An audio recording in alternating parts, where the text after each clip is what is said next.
Namaste. In India once there was a family with much confusion, as you will see.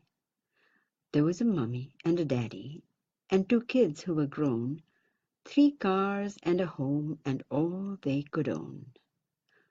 One day as they lay on a beach in Hawaii, sipping chilled beer, planning Christmas in Bali, something took them simply quite by surprise, something that might have changed their lives. A little girl appeared and stood at their feet, with golden curls, braces on her teeth, her glasses framed 2 round blue eyes. Though 12, she barely looked the size. "Namaste," she said with a great big smile. The family stared for an awkward while. "My mom's a Christian and dad's a Jew. If my guess is right, then you're Hindu." Yes," said the mother, shrugging her shoulders. "But we're educated, not religious," she told her. "Nor superstitious," snorted Daddy, so wise, while the kids just sniggered and rolled their eyes. "Depends," chirped the little girl, lifting her chin. Now here our story takes a curious spin. If you were educated, you wouldn't say that, or if you studied scientific fact. "How so?" demanded the son with arrogance. "Do you doubt our knowledge, our years of experience? Are you saying that we're all ignorant fools?" The girl threw a challenge they couldn't refuse. "I'm going to quiz you," she drew in the sand. "Noughts if I win, crosses your hand. What in the world cannot be destroyed? It sometimes takes form and sometimes is void." "I guess it's energy," Daddy shot back. "Correct!" she declared with a hearty clap. "And if energy exists forever and ever, what then are Brahma, Vishnu, Shiva?" The family stared and frowned with apparent confusion. "That's absurd. Physics and religion?" "Aha!" she knocked amidst her brows. "For that you need this special vision. But first, before we all forget, let's add a knot this side. Ladies and gentlemen, take a look. Now both of us are tied. Remember Einstein's theory, matter-energy interchange? That's Brahma, Vishnu, Shiva, wisdom known to every sage." They listened with their jaws apart. "This isn't making sense," the daughter huffed and looked away through her tinted lens. The little girl began to dig like puppies search for bones. "Here," she beamed as she held out her palm as pink as rose. "See this minute grain of sand? We break it down to nothing. And that's the power of the man who can destroy the atom. But that unseen intelligence who happily creates atom out of nothingness is energy the great. Now, energy's mighty versatile, constantly changing form and style to suit its own specific function each time it makes a transformation. When it rests in dormant state upon the coils of time, with potential to create, its form is Vishnu, the sublime. And when it does begin to stir, it takes the form of Brahma, expanding, waking, breathing out as cosmos or the Brahmand. Unfolding like the lotus, our universe in bloom, that unseen formless energy takes shape of man and moon. And when it's time to close its shop, it takes the form of Shiva, contracting and dissolving all till time to start all over. This very ancient symbol that says swastika means all is well in Sanskrit. The wheel of life goes on. Even as we sit down here, it's growing and expanding, forming planets out in space, and somewhere it's dissolving. So, Brahma, Vishnu, Shiva, three are different forms of energy. That single most almighty power called Brahman, Dev, God, Allah. As Brahma, it will generate. As Vishnu, it will operate. As Shiva, it disintegrates and once again reincarnates. The dance goes on, eternal and beyond, in every living cell. It's there, but you can't tell. They watched the girl in disbelief, twirling on her little feet, doing a crazy little dance, leaving them in quite a trance. "Hold it, hold it," the son called out. "You say they're all one God. Then please explain why each one is so different and so odd." "Easy," said the little girl, not one bit perturbed. "If I described my mother using pictures and not words, I'd give her many faces and imaginative forms, but would they really add up to having different moms? These forms reveal a meaning if your mind's eye does the reading. Just like the magic school bus went down the esophagus, our eyes could only then behold an unimaginable world of complicated science made easy for our minds." The girl waved out and smiled. "Goodbye, we'll meet again tomorrow. Till then you'd want to think of how Ganesha destroys all sorrow." "Wait!" the daughter pulled her back. "What you say is weird." "Perhaps, and maybe not," mused Daddy, stroking at his beard. Next morning after breakfast they found her on the beach, waiting underneath the palms, all prepared to teach. "Yoo-hoo!" she called out eagerly. They tried to look away, but something drew them closer, and soon were in her sway. "Hear the sound of waves," she gushed. "Can you feel the rhythm?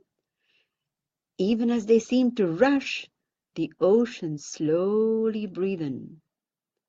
They turned to one another, looking fairly ill at ease, but soon she had them sitting down upon their knees.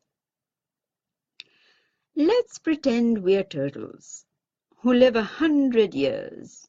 With every breath, 4 seconds long, our lungs are gonna cheer.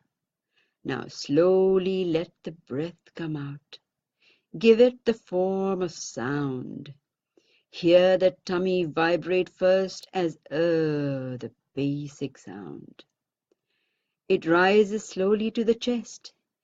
Hear the vibrates, the secondary form of sound when life first generates. Now the sound has traveled up slowly to your head.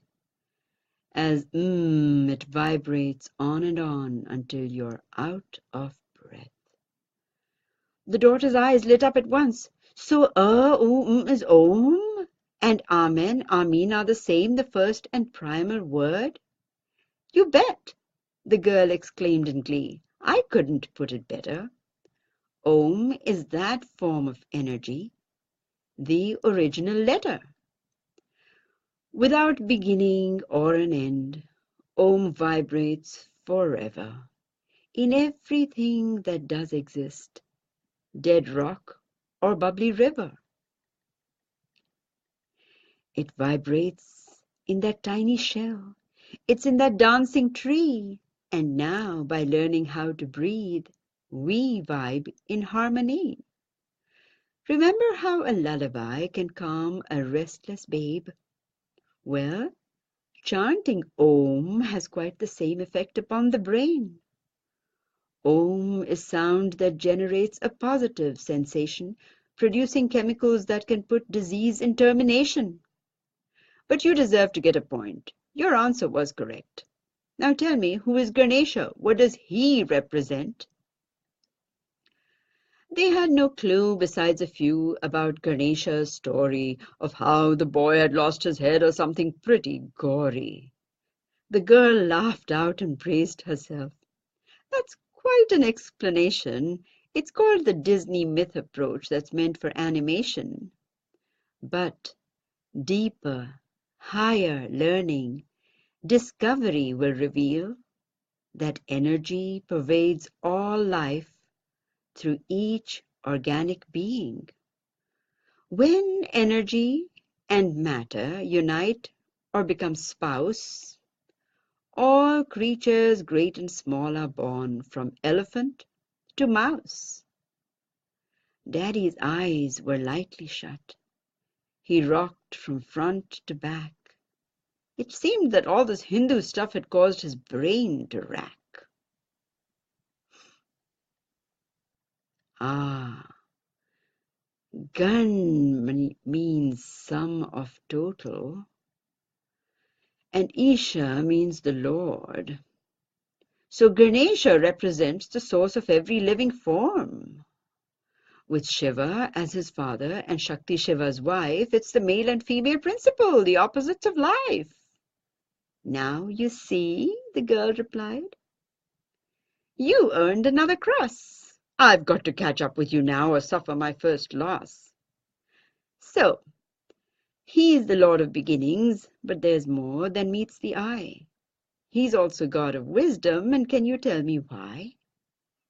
They threw a few ideas around like long life and big head, but none could tell why Ganesha holds wisdom that's sacred. I score this time, she raised her arms. Jai Ganesh, she yelled. It's hidden in the symbols. Look hard, and you can tell. Since elephants have memory, they're considered to be wise. And what is more, they never prey in spite of their great size. This roly-poly figure with the lotus, axe and rope says wisdom is the key to peace. With knowledge you have hope. The lotus grows in stagnant pools, and yet it stays so fresh. Untouched by its surrounding, it stands out from the rest.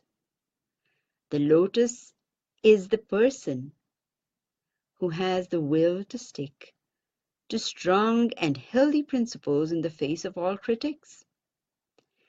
The axe tells us to let go of things and all desires, for none will carry with us when each of us expires. The rope is our connection with animal, place, and thing. Our happiness and sorrows affect our fellow beings. So the purpose of religion was really to apply the laws that govern nature from birth until we die. The girl sat down and shut her eyes, cross-legged and looking very wise. Our common ancestors of 10,000 years were known as rishis, Sanskrit for seers. They searched for answers to life's mysteries. What causes existence? What makes it cease?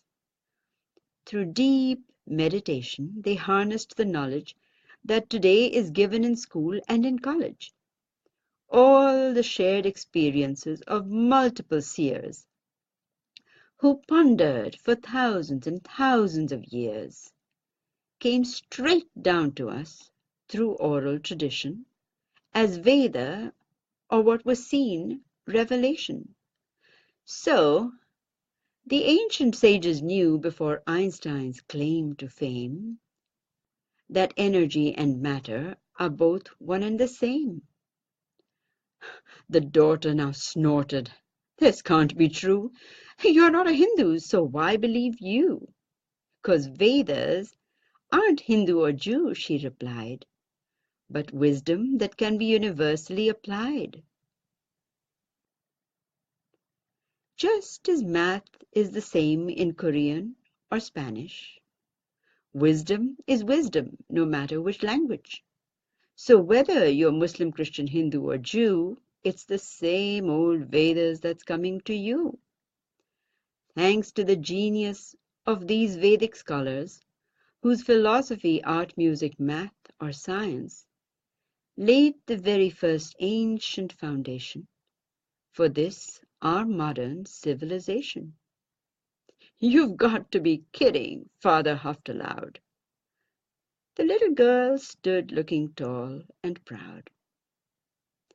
"That's the craziest thing I've heard in my life." He nodded his head, and so did his wife. The little girl smiled and folded her hands. She bent over double, her knees in the sand. Her eyes lightly shut as she took a deep breath and softly uttered, "Namaste and God bless."